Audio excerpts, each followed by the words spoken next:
بسم اللہ الرحمن الرحیم نحمدہ ونصلی علی رسولہ الکریم اما بعد۔ محترم ناظرین کرام، السلام علیکم ورحمۃ اللہ وبرکاتہ۔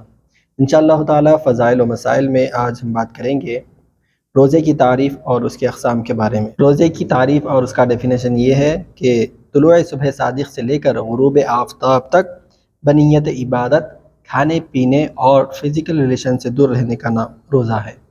اس کا مطلب یہ نکلا کہ اگر کوئی شخص طلوع صبح صادق سے لے کر غروب آفتاب تک بھوکا رہ رہا ہے لیکن عبادت کی نیت نہیں ہے بلکہ ڈائٹنگ کی نیت ہے، صحت یابی کے لیے ایسا کر رہا ہے، تو پھر وہ روزے میں شمار نہیں ہوگا۔ اب رہی روزے کی قسمیں، تو روزہ 8 قسم کا ہوتا ہے: فرض معین، فرض غیر معین، واجب غیر معین، سنت، نفل، مکروہ تنزیہی، مکروہ تحریمی۔ تو سب سے پہلے بات کرتے ہیں فرض معین۔ فرض معین وہ ہوتا ہے جو ہم پر کسی خاص وقت میں فرض ہوتے ہیں، جیسے ماہ رمضان کے ادائی روزے۔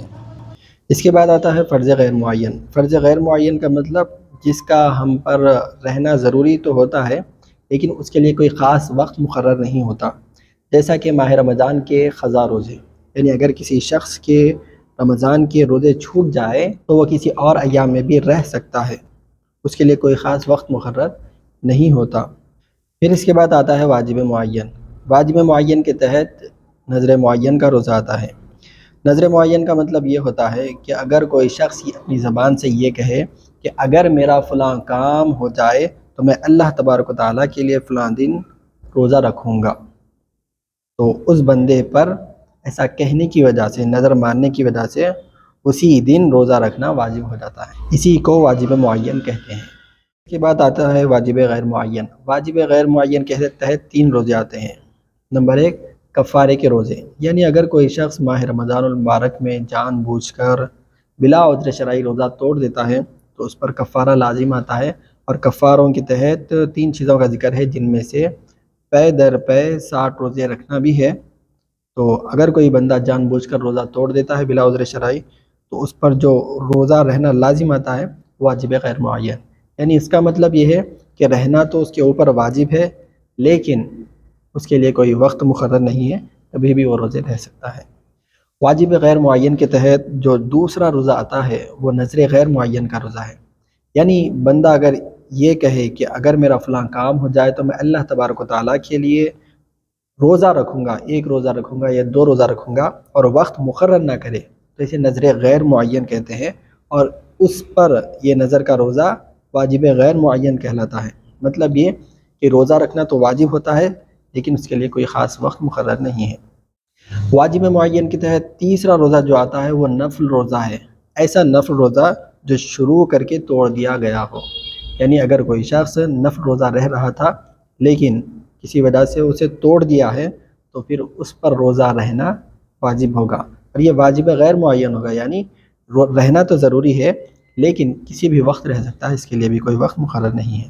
پھر اس کے بعد آتے ہیں سنت روزے۔ سنت روزوں کے تحت 3 روزے آتے ہیں۔ پہلا ہے یوم عاشورہ کا روزہ۔ یوم عاشورہ یعنی 10 محرم الحرام کا روزہ، اور اس سے پہلی 9ویں کا روزہ۔ پھر اس میں دوسرا روزہ آتا ہے یوم عرفہ کا۔ یوم عرفہ یعنی ذی الحجہ کی 9ویں تاریخ کا روزہ۔ پھر تیسرا ایام 20 کے روزے۔ ایام 20 یعنی ہر مہینے کی چاند کی 13ویں، 14ویں اور 15ویں تاریخ کا روزہ۔ تو یہ تینوں روزے یعنی یوم عرفہ، یوم عاشورہ اور ایام 20 کے روزے سنت روزے کہلاتے ہیں۔ پھر اس کے بعد آتے ہیں نفل روزے۔ ان میں سب سے پہلے ماہ شوال کے 6 روزے ہیں، پھر اس کے بعد شعبان المعظم کی 15ویں تاریخ کا روزہ، پھر اس کے بعد پیر اور جمعرات کا روزہ، اور اسی طرح صوم داؤدی یعنی ایک دن روزہ رہنا، دوسرے دن افطار کرنا۔ افطار کرنا یعنی روزہ چھوڑ دینا۔ یہ تمام نفل روزے کہلاتے ہیں۔ پھر اس کے بعد آتا ہے مکروہ تنزیہی۔ مکروہ تنزیہی کے تحت 4 روزے آتے ہیں۔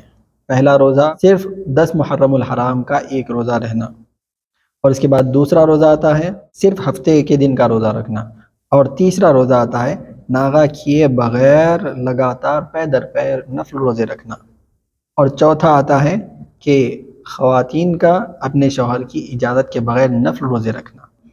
اب رہی روزے کی آخری قسم جو مکروہ تحریمی ہے، اور اس کے تحت 3 روزے آتے ہیں۔ پہلا روزہ عید الفطر کے دن کا روزہ رکھنا، اور دوسرا عید الاضحیٰ کے دن کا روزہ رکھنا، اور تیسرا ایام تشریق کے روزے رہنا، یعنی ذی الحجہ کی 11ویں 12ویں 13ویں کا روزہ، یہ تمام روزے مکروہ تحریمی کہلاتے ہیں۔ تو یہ تھی روزے کی تعریف اور اس کا ڈیفینیشن اور اس کی 8 اقسام جو میں نے آپ کی خدمت میں پیش کی۔ انشاءاللہ تعالیٰ یہ سلسلہ آگے بھی جاری رہے گا۔ اللہ تبارک و تعالیٰ سے دعا ہے کہ اللہ تبارک و تعالیٰ سمجھنے اور عمل کرنے کی توفیق عطا فرمائے۔